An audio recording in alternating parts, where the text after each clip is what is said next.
Hey guys, this is Justin over at Coffee Hound Carpentry. I wanted to jump on here real quick and thank every one of you for supporting my channel.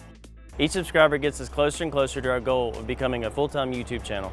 This past year has definitely been a curveball for many, including me. While the projects will still be there in future videos, due to catching COVID in the fall, my smell and taste have been skewed, so the coffee smell is a little less desirable now.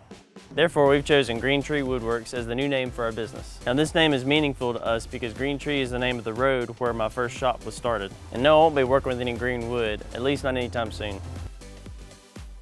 We'll slowly be changing all of our social media and business accounts over to our new name.